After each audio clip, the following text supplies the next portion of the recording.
sur un coup de tête une annonce qui n'avait pas de photo. Puis j'ai dit allez, j'appelle. J'ai dit écoutez, je suis très intéressé, réservez-la moi, je viens demain la chercher. Et donc le lendemain matin, j'ai réussi à réserver un porte-voiture et on est monté avec mon beau-père récupérer la voiture. Imagine, tu as un budget illimité, qu'est-ce que tu prends? Alors moi je pense que c'est en classique, Ferrari.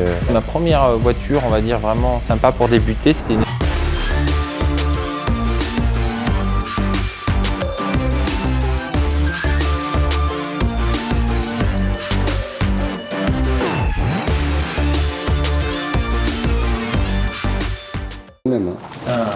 c'est excellent. Messieurs, bonjour. Ça va? Comment ça va? Tu vas bien? Julien. Ouais. Ça va? Salut Ludovic, Seb. comment vas-tu? Super bien, je suis ravi de vous accueillir. Eh ben, plaisir partagé. Bienvenue à la distillerie. Voilà, prêt pour cette petite interview épicurienne? Pressé. Pressé, j'imagine. Moi aussi, hein, j'ai hâte. Surtout, je sais ce qui nous attend. C'est parti? Voilà. C'est parti. Je te suis? Allez-y. On te suit. Merci. Bon, ben, Santé Julien, Seb, hein. avec un petit pastis du Père Ludo. Voilà. Voilà pour cette interview. On va rester raisonnable évidemment pour pas bégayer, mais pour se mettre dans l'ambiance. Et Tout à fait. on va commencer avec cette première question pour que Allez. tu te présentes pour nos membres qui ne Ok. connaissent pas encore Julien, qui ne t'ont marche. pas encore croisé sur nos Epicurean Days. Alors, qui es-tu? D'où viens-tu? Que fais-tu dans la vie? Voilà, mais je m'appelle Julien, donc j'ai 43 ans. J'habite à Annecy depuis une vingtaine d'années. J'ai fait mes études d'infirmier ici, puis je suis tombé amoureux de la ville. Et puis j'ai plus jamais bougé, si ce n'est, je dirais, pour aller travailler de l'autre côté de la frontière, à Genève. Voilà. En tant qu'infirmier du coup. En tant qu'infirmier, voilà, exactement. Du coup, je suis fan, on va dire, de la marque Porsche. Ouais. Entre autres, hein. Entre autres de la marque Porsche, mais c'est vrai. Tu es un amoureux de l'automobile en général, je crois savoir. Hein. Tu verras au niveau fil d'interview, comme on se connaît avec Julien depuis maintenant quelques années, il y a quelques traits de caractère et de profil que je connais. Donc je vais orienter peut-être un peu certaines réponses. Ouais, je t'en prie, ouais, bien sûr. Mais ta passion pour l'automobile, si tu peux nous dire déjà comment elle est née. Écoute, c'est vrai que plutôt jeune, c'est quelque chose qui m'apparaissait peut-être inaccessible. J'étais pas issu d'un milieu forcément de passionnés. Avec le temps, j'ai passé le permis, j'ai eu mes premières expériences automobiles et j'avoue que le côté de la vitesse, etc., c'est quelque chose qui m'a plu. Ouais. Quelque chose sans dire, voilà, j'ai toujours été très raisonnable, mais le plaisir d'avoir une voiture qui tienne la route, c'est vraiment une source de plaisir pour moi. Première auto marquante pour toi? Bah écoute, ma première voiture, on va dire vraiment sympa pour débuter, c'était une R5 Baccarat. C'était 90 chevaux, mais il y avait un double corps, c'était, voilà, il y avait une sensation de coupure au cul qui était sympa. Ouais, très sympa, c'est léger. Voilà. Puis entre-temps, j'ai eu une Clio Williams qui ici m'a apporté beaucoup de plaisir. Voilà. Et puis sinon, après, j'ai eu une période où finalement, je me suis plutôt consacré à la famille, Oui, donc du coup, parcours etc. classique. Parcours, voilà. Voilà, et puis un jour, du coup, tu mets vraiment un pied dans l'automobile, entre guillemets, sport, prestige, etc., avec un premier achat qui était du coup une AC Cobra, si je ne me trompe pas. Oui, alors la Cobra, c'est vrai que c'était un gros coup de cœur. Il y avait un importateur à Toulouse. Donc réplique, évidemment. Des répliques, précise, hein, voilà, une réplique hein. Pilgrim. Comme 99% des AC Cobra du marché. Exactement. Forcément, Le Graal c'est intouchable, je crois. Mais qui, même pour des compliqué. répliques, ont un look qui ne peut pas laisser insensible. Et pour peu que tu aies une bonne motorisation, voilà. C'est ça, effectivement. Alors à l'époque, j'avais pas le moyen d'avoir un V8 Ford, mais effectivement, j'ai eu un Rover, c'est ça. Ouais. Effectivement, Donc, réplique qui avait une Pilgrim. belle sonorité, Ouais. du coup qui était très très sympa à conduire.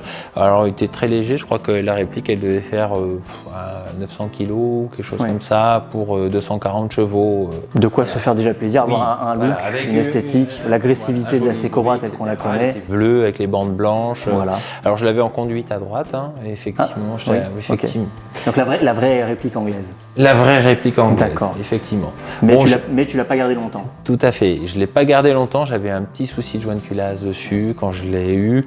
Alors je pense que voilà, c'est un mauvais concours de circonstances. La voiture avait chauffé un petit peu, le calostat était resté bloqué. Mais voilà, C'est vrai que c'était une belle expérience. Je dirais, en tout cas, c'est ma vraie première voiture passion. Après, il y avait des voitures plus du quotidien. Donc cette séquence AC Cobra écourtée et après t'en arrives donc sur le sujet et le thème principal de cette vidéo, cette magnifique 911 qui n'a pas toujours été comme ça d'ailleurs. Ah non, qui a été loin d'être comme ça. Un projet extrêmement intéressant. Ouais. Comment t'en arrivé là? Écoute, c'est un projet de longue haleine. Après le problème que j'ai rencontré avec la AC Cobra, je suis reparti sur quelque chose d'une voiture du quotidien. J'avais une Mégane 3 RS. Je faisais des allers-retours au travail. Et puis je me rends compte que finalement, au niveau du plaisir, en fait, j'en perdais le fait d'utiliser comme ça tous les jours une voiture.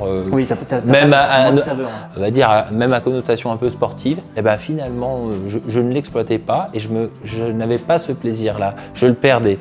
Et j'ai eu dans l'idée à un moment donné de me dire voilà, j'ai envie de construire un projet, quelque chose qui me fait rêver, une voiture pour moi que je modèlerai. Et j'ai commencé à regarder un petit peu les 911. C'est une voiture un petit peu mythique qui m'a toujours fait rêver. Les anciennes, les classiques. Alors j'ai toujours aimé la ligne des classiques, mais effectivement, je suis parti sur 911 type G. 911 SC, souvent c'est une première base pour les premiers possesseurs. Surtout si tu es dans l'idée entre guillemets déjà de la modifier. Exactement. Autant partir sur une base, la plus accessible possible, oui, pour pouvoir après avoir du budget pour la faire entre guillemets à ta sauce. Tout à fait. C'était l'idée. Tout à fait. C'est ça, c'était tout à fait l'idée. Et l'idée, c'est que je me suis rapidement séparé. J'ai vendu ma Mégane RS dans l'idée d'avoir un budget de départ pour acheter une voiture plaisir et puis petit à petit, voilà, la refaire, la moderniser, l'améliorer. Et j'ai trouvé cette auto. J'ai trouvé cette auto, c'était en 2018, je me rappelle en septembre, sur un coup de tête, une annonce qui n'avait pas de photo. Elle était basée à Soissons. Et puis j'ai dit allez, j'appelle. C'était une des moins chères du Bon Coin. Alors, voilà. Et j'ai pris contact avec le propriétaire et effectivement il me dit écoutez, moi j'ai quelqu'un qui est peut-être intéressé. Et puis en discutant avec lui, finalement je me suis dit waouh, je le sens bien, c'est cette voiture qu'il faut que j'achète. Donc au feeling, tu as su que c'était la bonne. Tu avais déjà en tête ce que tu voulais en faire ou pas encore? Je savais que de toute façon j'achetais une voiture, sachant que derrière je voulais refaire le moteur, refaire la boîte. Je savais que de toute façon si je voulais être sûr d'être tranquille, il fallait que ce soit moi qui le refasse. Très bien. Donc elle était roulante, il y avait un petit bruit, mais de toute façon j'avais dans l'idée de me dire justement tant mieux, de toute façon je vais refaire derrière. Okay. Et du jour au lendemain, alors j'ai dit écoutez, je suis très intéressé, réservez-la moi, je viens demain la chercher. Voilà, j'étais sur Annecy, j'avais pas de porte-voiture, donc j'ai dû me dépatouiller en tous les cas pour trouver un porte-voiture et monter à Soissons. Et donc le lendemain matin, j'ai réussi à réserver chez Kilou un porte-voiture et on est monté avec mon beau-père récupérer la voiture. Voilà. Donc achat compulsif. La voiture, tu la ramènes sur Annecy. Tout à fait. Tu roules un peu avec quelques temps comme ça ou oui, je commence un peu à m'en imprégner. Je vais voir des professionnels, effectivement, pour faire écouter le petit bruit qu'il y avait, etc. Donc tu construis le projet petit à petit. Et ben voilà, je construis. Tu choisis les coloris, les idées au fur et à mesure. Initialement, je voulais refaire le moteur, la boîte. Et puis, j'avais pas encore l'idée tout à fait du backdating. Le backdating est venu un petit peu après. Et j'avoue que Singer ou même Machine Revival n'est pas pour rien dans mon envie en tout cas de refaire cette voiture, vraiment à mon goût. Je ne pensais pas pousser la personnalisation vraiment jusqu'à aujourd'hui. Là, vraiment, effectivement, tu as été très loin. On va le voir après en image, on va agrémenter justement cette interview avec des belles séquences. Parce que là, vraiment, tout a été refait de A à Z, jusqu'à la moindre rondelle, le moindre écrou. L'auto a été désossée complètement, sablée, repeinte. Elle a été traitée totalement s'il y avait des points de corrosion. Tout, vraiment, l'auto aujourd'hui est comme neuve. Elle pourrait être telle qu'elle sortie d'usine.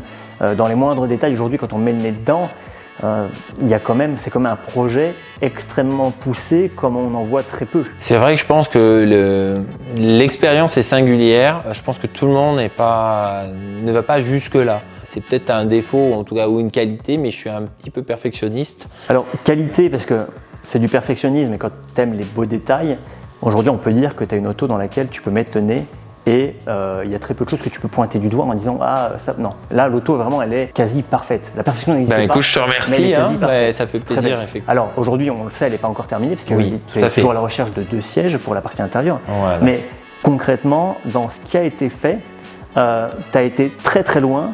Et effectivement, sur le marché aujourd'hui, si on veut s'approcher de projets de qualité comme celui-là, c'est des budgets qui sont aujourd'hui assez déraisonnables. Donc c'est pour ça qu'on pourrait dire que défaut qualité, qualité c'est la qualité de la restauration.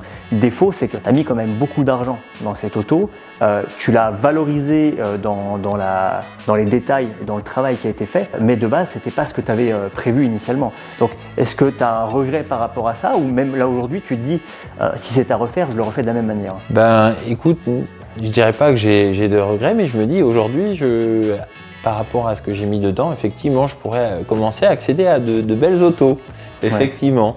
Ouais. Et non, je regrette pas parce qu'en fait, c'est avant tout, cette voiture, c'est une rencontre énormément de personnes passionnées qui m'ont accompagné, qui m'ont aidé dans ce projet.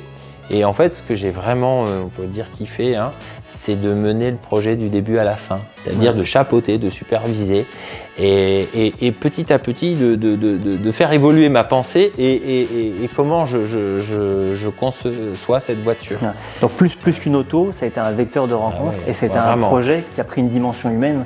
Carrément. À laquelle tu ne t'attendais pas du tout. Tout à fait.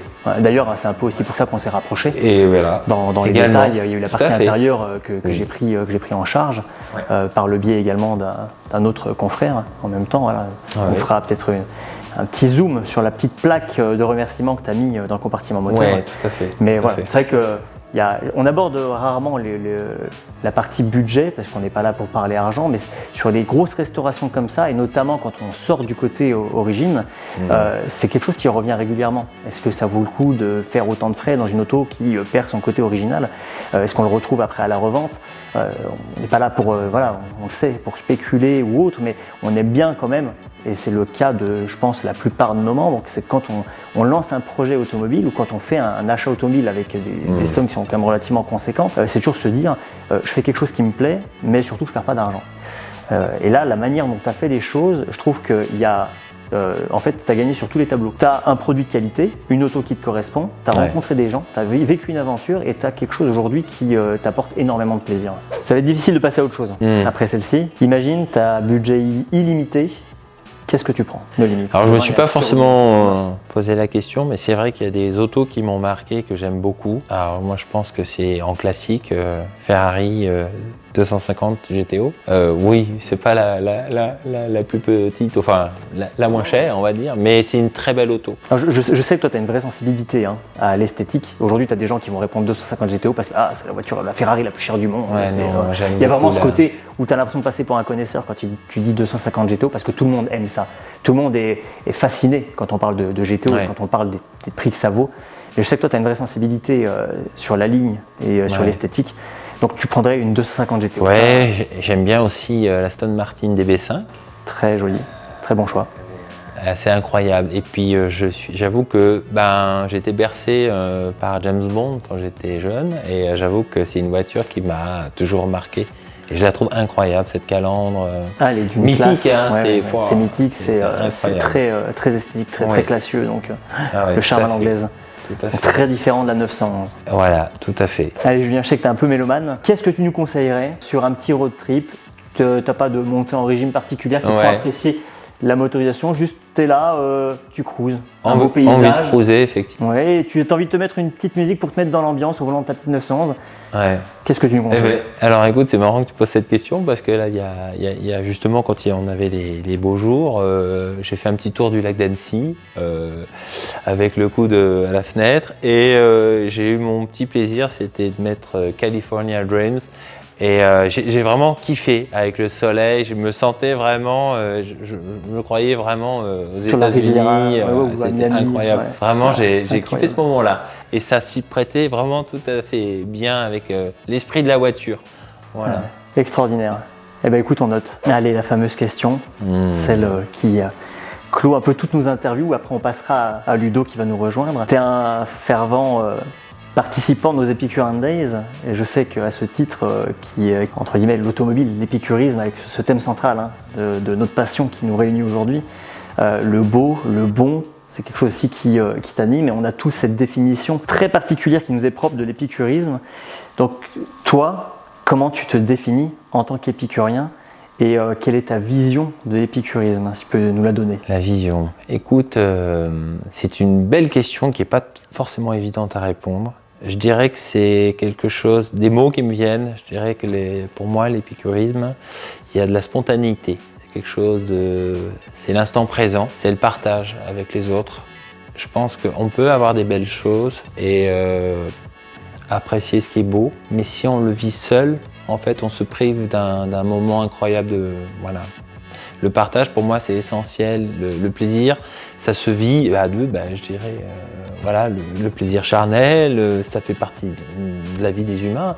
Et pour moi, c'est dans le partage qu'on arrive à... Ma vision, je la vois comme ça. Alors, ça peut être... Tout ce qui met en éveil les sens, pour moi, c'est la musique aussi. J'aime beaucoup tout ce qui est qualitatif. Tu vois, une belle enceinte, de belles enceintes, belles colonnes. Moi, je pense à des enceintes triangles. Et puis, poser. L'idée, c'est pas d'être dans la folie du 5 points, ou même maintenant, il faut encore des choses encore plus extraordinaires, hein, mais simplement d'avoir un son clair, quelque chose de beau, un bon morceau de jazz, ou même un morceau de classique.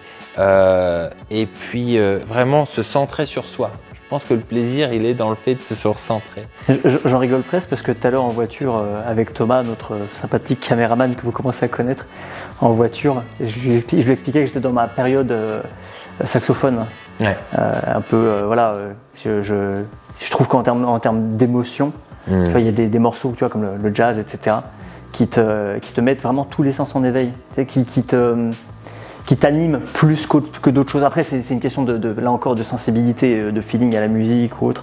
Moi, je suis pas un grand mélomane, mais c'est vrai que là en ce moment, je suis un peu dans cette période-là. Et ça, j'ai toujours eu ça depuis petit en fait. Mais c'est extraordinaire. Hein. Bon, voilà, alors, on pouvait dire « Oh, mais t'as des goûts de luxe, etc. » Mais non, mais en fait, c'est le plaisir. C'est pas tellement d'avoir quelque chose de cher qui est important, mais c'est le plaisir quelque part, ou dans l'esthétisme de ce que tu retrouves, ce que ça te fait vivre à l'intérieur, qui est génial. On a tous en mémoire, tous, et je vais dire, même derrière la caméra, je sais que là, de l'autre côté, du côté de nos abonnés, on a forcément, je le sais, des gens, peu importe la qualité du son, une enceinte pétée, tu vois, mais vraiment le bas de gamme, un mariage, un anniversaire, peu importe, où on s'est tous retrouvés avec une musique. Une qui nous a marqué avec un instant, mais c'est sûr, ce moment qui est gravé dans notre tête, on n'était pas tout seul. Tu vois ce que je veux dire? On le sait. Oui. Ça peut être un anniversaire, ça peut être un moment en voiture, ça peut être voilà. Et un moment à la plage avec un coucher de soleil, des amis, tu vois, un soir d'été avec un pique-nique. Ouais. Et il y avait cette musique-là qui nous a marqué, qui a ambiancé l'instant. Donc c'est pas une question de qualité, c'est pas une question de valeur, c'est pas une question de prix ou autre, mais c'est ce moment partagé, quoi. Tout à fait. Allez, on s'est mis à l'aise. Toujours avec le pastis de notre ami Ludo qui va nous rejoindre dans quelques instants. Et avant ça, je voulais te poser encore une petite question. Qu'est-ce qui t'a amené à choisir la distillerie pour cette petite interview? Parce qu'on parlait de faire une interview depuis un moment. Tu nous avais emmené une première fois, du moins tu m'avais emmené une première fois à découvrir cet endroit extraordinaire. Mais toi, comment tu l'as découvert et au final, qu'est-ce qui t'a encouragé à venir faire cette interview ici, quoi? Écoute, tu sais, Ludo, Ludo, je le connais maintenant depuis quelques années. Hein. C'est un de mes voisins et c'est vrai que tout son projet autour de la distillerie, j'ai vécu avec lui au fur et à mesure de son aventure, toutes ses péripéties. Et j'avoue que j'ai découvert chez Ludo ses talents d'artiste, vraiment. Et aussi d'abord d'épicurien dans un premier temps, parce qu'on a eu l'occasion de passer de très bonnes soirées ensemble et de boire, de manger, de festoyer vraiment, parce que c'est un bon vivant et c'est vraiment ce qui dégage Ludo, c'est un bon vivant, il aime partager avec les autres et c'est vraiment sur quoi je me retrouve avec lui, c'est ce partage et vraiment c'est bien trouvé pour ça. Et puis il m'a fait découvrir aussi le métier, les eaux de vie, des choses que je connaissais peu. Et en fait, je me suis rendu compte que ce qu'on avait peut-être l'habitude de boire, qu'on se trouve finalement dans des magasins, c'est vraiment quelque chose qui est vraiment peu qualitatif. Et qu'en fait, quand tu as un vrai artisan qui se met à créer un produit, en fait, ça n'a rien à voir, c'est extraordinaire. Et Ludo a ce talent de savoir faire de quelque chose de basique, de fruits ou autre, mais quelque chose de magique. C'est vraiment c'est exceptionnel. Vraiment, je pense que je vous invite tous vraiment, les épicuriens, à venir voir Ludo et découvrir ses produits parce que c'est, comme disent les jeunes, c'est une tuerie, quoi. C'est franchement, tout est exceptionnel et du premier coup, il vit juste, quoi. J'ai vraiment. Alors, de toute façon, effectivement, l'invitation à venir découvrir Ludo, on va en reparler en fin d'interview. Ouais. Parce qu'on va faire un petit Epicurian Day ici. On va vous convier à venir découvrir le lieu, l'endroit, le personnage qui est extraordinaire aussi. Et ces produits qui le sont tout autant parce que depuis tout à l'heure, ce qu'on boit, c'est pas un simple pastis. Vous allez voir, je pense que il n'y a pas mieux que Ludo pour parler de ses produits. Là, on a bien cerné le personnage tel que tu me l'as décrit parce qu'il y a la façon dont tu le décris, il y a la façon dont lui va nous parler de sa personnalité, de son travail. C'est quelqu'un avec une humilité poussée un peu à son paroxysme, donc il va falloir un peu le pousser dans ses retranchements pour qu'il réponde un peu à nos questions, qu'il aille au fond des choses, parce qu'on est quand même sur un pastis qui est primé. Ludo a quand même été vice-champion du monde avec ce pastis. Il a d'autres titres sur d'autres de ses produits et on va l'inviter tout de suite à nous rejoindre dans le canapé. Ludovic, si tu veux bien nous rejoindre. Alors, bienvenue dans cette petite interview. Merci de m'accueillir, même si on est un peu à la maison, mais en tout cas, c'est toujours plaisir. On est chez toi et merci de prendre le temps de nous recevoir, de nous confier tes secrets les plus précieux de ton parcours, de ton train de vie, de ta personnalité, de qui tu es et notamment du cœur que tu mets à l'ouvrage dans ces spiritueux, dans ces alcools qui sont plus que justement ce qu'on peut appeler juste de l'alcool, c'est pas des simples alcools. D'ailleurs, il y a le nom qui va avec, Saint-Esprit, sur lequel justement je pense qu'on va faire la transition tout de suite sur cette première question. D'où vient le nom et d'où t'es venue cette sensibilité pour ce métier et comment t'en es arrivé là en fin de compte? Pourquoi ce nom? Eh bien, je suis catholique et il y a un vrai rapport entre la spiritualité et l'esprit que nous pouvons récupérer au cœur d'un alambi. La distillation, c'est ni plus ni moins qu'extraire l'alcool d'un liquide alcoolisé. Un alambi, Bibiane en l'occurrence, son travail, c'est ni plus ni moins que de récupérer les alcools qui sont dans ce liquide alcoolisé. Donc il y a un moment où, quand je vais mettre en chauffe ce liquide, les alcools qui ont un point d'ébullition plus bas que le point d'ébullition de l'eau vont commencer à s'évaporer. Et donc c'est le moment où où l'esprit quitte le corps. C'est là où arrive le terme spiritueux. Il faut vraiment prendre cette notion, c'est très important. On a un changement d'état. En fait, c'est un changement d'état. C'est un changement d'état, c'est clair. Et donc, du coup, ce changement d'état est quelque chose qu'on n'arrive pas encore à concevoir, ou en tout cas, ça demande beaucoup de recherche pour essayer de comprendre ce qui s'opère. Et pour ma part, je suis un très jeune distillateur, et donc j'ai encore du mal à saisir les profondeurs. Peut-être que je ne les saisirai jamais d'ailleurs. Donc je vais travailler, c'est un peu la recherche du Graal. On parle d'alchimie. L'alchimie, c'est le Saint Graal, c'est la quête du Graal. Et elle est là, c'est finalement la vie après la mort. Qu'est-ce qui se passe après? Et là, quand un distillateur met en chauffe sa cucurbite, c'est ce qui se passe. C'est-à-dire qu'on tue le produit qui est en dessous, le produit qui est dans la cucurbite qui lui est alcoolisé, et on va générer la résurrection. Et c'est ce qui va générer l'eau de vie. Mais entre-temps, entre l'eau de vie et ce liquide alcoolisé qui est arrivé de façon simple par fermentation, il y a un moment où justement cet esprit quitte le corps et c'est là où tout s'opère. Alors on ne peut pas parler de magie parce que c'est pas de la magie, c'est quelque chose qui est reproductif, qui est présent, donc c'est pas de la magie, mais ça touche au spirituel. Et donc du coup c'était naturel que ma distillerie s'appelle la distillerie du Saint-Esprit.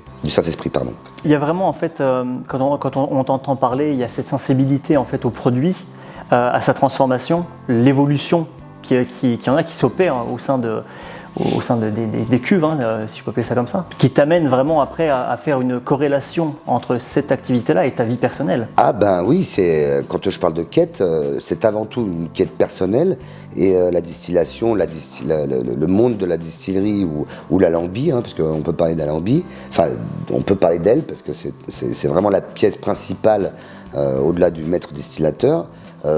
c'est justement l'ensemble même de ma motivation. Et elle passe avant tout par ma vie personnelle. Voilà, parce que sans équilibre de ma part, il n'y aura pas d'équilibre au niveau du produit qui sera produit. Voilà, tout à fait. Le résultat est très clairement lié à ton état d'esprit, à ton moral du moment, à la façon dont tu te sens et l'émotion que tu mets dans ton travail et dans tes produits. Tu nous as préparé là, je vois, un petit assortiment.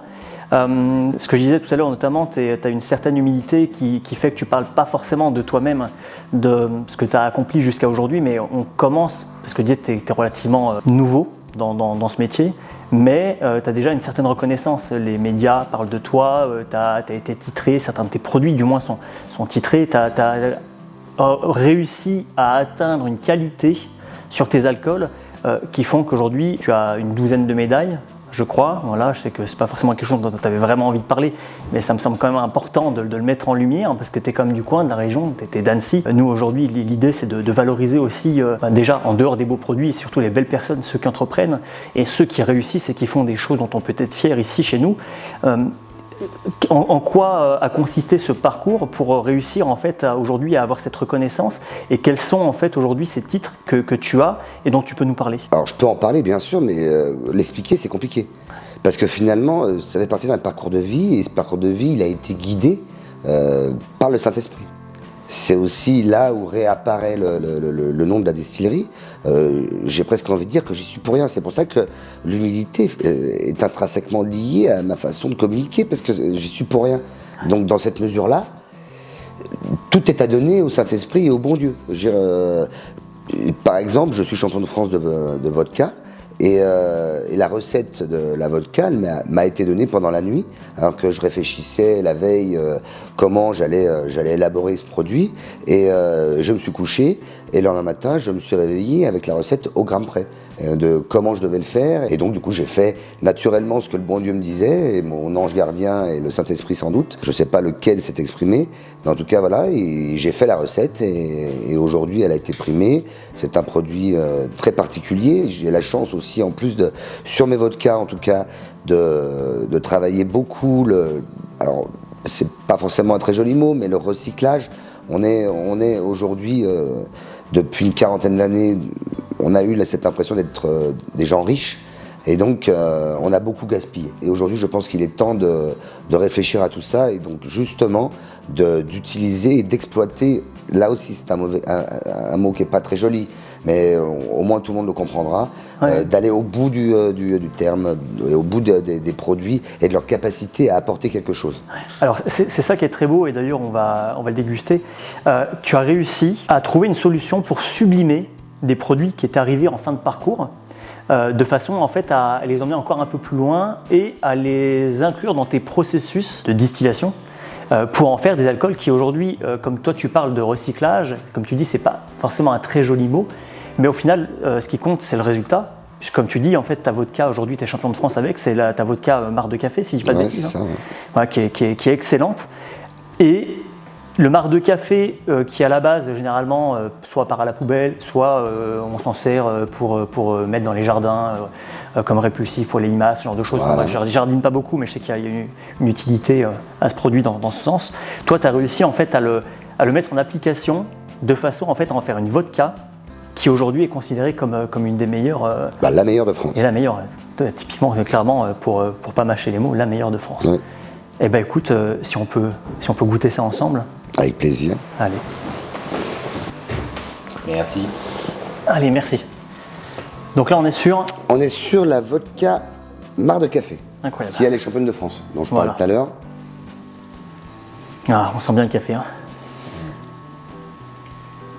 Ah ouais, c'est excellent. Ça, les amis, vraiment, je vous le redis, on va faire un petit Epicure Day au printemps prochain, printemps 2025. Vous allez venir avec nous découvrir la distillerie, rencontrer Ludo et goûter tout ça parce que vraiment, il y a une sélection, il y a une gamme complète, on ne va pas tout goûter aujourd'hui, surtout qu'on a Julien qui est déjà dans un état à peu près second. Et ce qu'on va sur l'ensemble de la création. Julien est mort. On est déjà à un ou deux verres de pastis de trop pour Julien. Mais entre la vodka marc de café, la vodka aussi qui est très surprenante à la croûte de pain, qui a une histoire particulière aussi, hein, oui. Puisque c'est des croûtes de pain que tu récupères en fait du lycée de Groisy, c'est ça? Alors dans l'idée, pour les vodkas en tout cas, il y a vraiment ce concept de cercle vertueux et d'aller au bout du produit. Comme on disait tout à l'heure sur les marques de café, croûte de pain. Croûte de pain, c'est le responsable du campus de Groisy qui un jour est venu me voir, qui forme donc des futurs professionnels boulangers. Et donc du coup, ils ont comme obligation de fabriquer du pain à longueur de journée pour apprendre à le fabriquer du pain. Et donc il se retrouve avec plein de pain. Et il me dit, voilà, on a une boutique au campus, on en vend là-bas, on en donne aux paysans. Mais voilà, il nous en reste encore, est-ce que tu pourrais pas nous faire quelque chose avec? Quand il me parle de ça, j'ai une première vision qui m'a un peu stoppé dans mon élan, qui était cette vision que j'ai, en tout cas peut-être que je ne suis pas tout seul à l'avoir, mais de ces boulettes de pain qu'on se jetait à la cantine dans les verres, et quand la boulette arrive dans le verre, on n'a plus envie de boire le verre. Et donc ça le faisait pas. Et donc du coup je me suis mis à réfléchir autrement et j'avais une autre vision. Une vision qui était celle de ma maman qui, quand on allait chercher le pain, prenait la baguette longue et qu'elle mettait dans son sac à pain.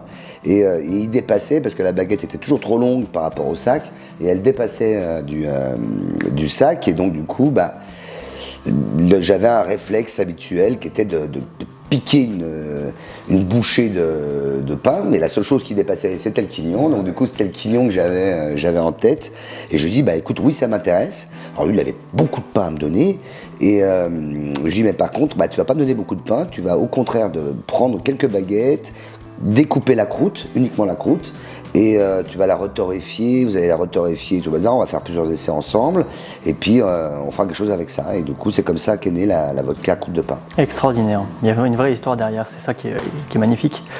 Et il y a du goût.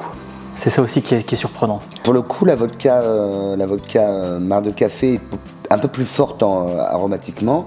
La croûte de pain, elle est beaucoup plus délicate, donc c'est là aussi où du coup on se balade entre plusieurs sensations et chacun choisit sa sensation et ses goûts bien sûr. Et c'est marrant parce qu'on parlait de la Madeleine de Proust de Julien tout à l'heure. Cette anecdote de la baguette, tous les enfants l'ont eu, je crois. C'est le fait de prendre le quignon de pain, soit parce que la baguette dépasse, soit parce qu'on fait les courses à l'heure du déjeuner et qu'il faut faire patienter les petits en attendant de passer à table.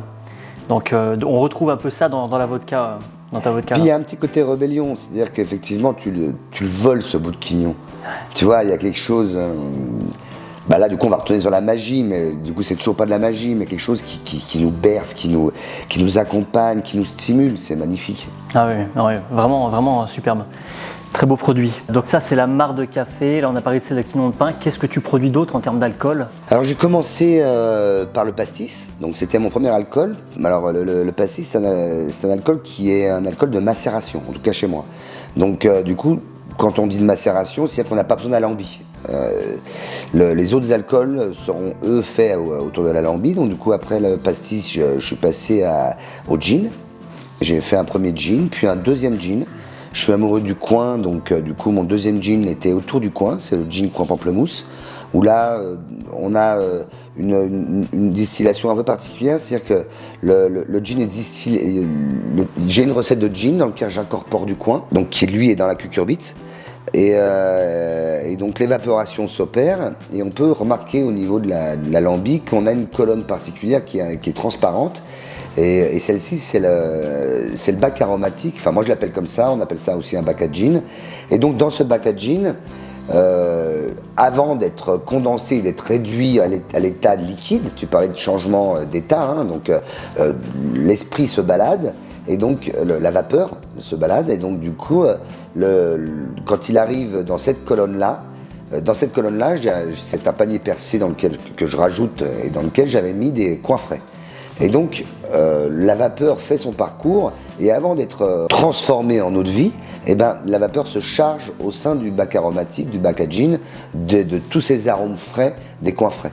Et donc, du coup, dans mon gin, coin pamplemousse, il y a cette délicatesse, cette suavité presque du coin, qui est un fruit très particulier, abandonné presque de tous finalement. Et donc là, ici, j'essaye de lui redonner vie sans trop insister sur la résurrection, qui est vraiment un thème principal dans la distillation. Ok, ouais, de façon originale de valoriser le produit. Tu as donc des vodkas, gin, pastis. Tu fais aussi des alcools type gnôle. Alors oui, je fais des eaux de vie. Pour répondre à ta question, j'ai fait ma première eau de vie de poire, donc l'année dernière. Les poires viennent de chez Mathieu Tissot, les vergers Tissot à Copenhague. Alors il y a aussi ce souci, c'est toujours pareil, ce souci d'écouter ce que faisaient nos anciens. Donc mon eau de vie de poire, mes poires sont équeutées, coupées en deux, épépinées et écrasées à la main. Écraser à la main, c'est important parce qu'une poire qui n'est pas mûre, on ne peut pas l'écraser à la main. Donc du coup, si on l'écrase à la main, c'est qu'elle est mûre. Et donc du coup, si elle est mûre, il y a tous les sucres nécessaires qui vont apporter la nourriture nécessaire pour que les levures puissent générer l'alcool dont on a besoin. Et donc du coup, cet alcool va faire le transfert d'arômes. Et donc je fais de la poire, je fais du coing. Et cette année, j'ai eu la chance d'avoir les accords douaniers pour pouvoir faire les mares. Et donc on va travailler en collaboration avec Philippe Héritier du domaine des Orchis. Et donc on va faire les mares de Savoie. Je crois que je serai le seul à proposer des mares de Savoie. Et qui est un vieil alcool qui a été un petit peu oublié, mais qui revient tout doucement. Et donc cette année on part sur des mares de Savoie, des mares blancs. Et on verra l'année prochaine si on les fait vieillir. Alors ils seront certainement vieillis ici, doivent être vieillis en tout cas, dans des barriques d'Altesse, de Mondeuse, en tout cas de vin d'ici. Extraordinaire. Là, je crois savoir que tu as une vodka poire, c'est ça, qui est en cours. J'ai une vodka poire qui est pas encore terminée, qui sera. T'es en train d'être au point. Enfin, elle est terminée parce que du coup, ce qu'il faut comprendre aussi, c'est que la distillation, c'est une question de temps. Tout est une question de temps dans nos vies en général. Et cet empressement, il faut justement le mettre de côté. Et mes alcools, quand ils sortent de l'alambi, il leur faut entre 4 et 5 mois avant d'être mis en bouteille. Et entre ces 4 et 5 mois, il y a des phases de repos, mais il y a aussi des phases de travail. C'est-à-dire qu'on va leur demander par exemple, un alcool qui sort à 80% par volume de l'alambi, on ne va pas le vendre à 80% par volume. Donc on va faire ce qu'on appelle une réduction. Donc on va réduire le taux d'alcool. Pour ça, on rajoute de l'eau. Et donc, ce rajout d'eau, il prend du temps. Alors, quand l'alcool sort de l'alambi, il lui faut du temps déjà pour se reposer de ce qu'il a vécu au sein de l'alambi. Et après, quand on lui rajoute de l'eau, il lui faut aussi du temps pour accepter cette nouvelle molécule, ce nouvel élément qui n'appartenait pas à cet équilibre qu'il y avait au sein de la cuve. Donc du coup, entre 4 et 5 mois avant d'être mise en bouteille. C'est très poétique, je trouve, comme métier, comme explication. Et on revient toujours au concept du temps. Oui. Du temps, prendre le temps. Prendre le temps. Ce qu'on fait aujourd'hui ensemble. Le temps pour nos produits, le temps qu'on passe ensemble, le temps qu'on donne à l'autre, et le temps qu'on peut avoir aussi pour recevoir ce que l'autre veut nous donner. Tout à fait. Et c'est un peu là-dessus que j'ai envie de faire cette transition, sur ces belles paroles, notamment en question du temps, qui revient régulièrement dans nos interviews, de savoir prendre le temps. Et c'est là-dessus que je voulais justement te remercier encore pour ton accueil, le temps que tu nous as accordé. Et cet aperçu que tu donnes à nos membres, à notre petit épicure intime, qui sera, je le sais déjà, ravi de venir te rencontrer, découvrir tes produits. Et on va tous vous tenir au courant pour justement caler une date au printemps 2025. Et notamment, j'espère qu'à ce moment-là, probablement, ta vodka poire sera prête, j'imagine. Ah oui, bien sûr, elle est prête dans quelques jours. C'est juste que pour le moment, elle finit tranquillement son repos et dans quelques jours, elle sera mise en bouteille. Et vous pourrez la consommer. Extraordinaire, on a déjà hâte. Ludovic, merci encore pour ton accueil. C'était un moment extrêmement épicurien comme on les aime. Et vivement ce printemps là, qu'on puisse du coup goûter au reste, parce que là on est resté, je trouve très raisonnable. Juste ce qu'il fallait. On a essayé. Ouais, voilà. Julien, merci encore pour cette bonne écoute, suggestion. avec grand plaisir, ça m'a fait plaisir de... Voilà. Merci Julien. Et à très vite pour un prochain épicure de avec plaisir. Avec grand plaisir. Prenez soin de vous les amis et à tout bientôt. Ciao.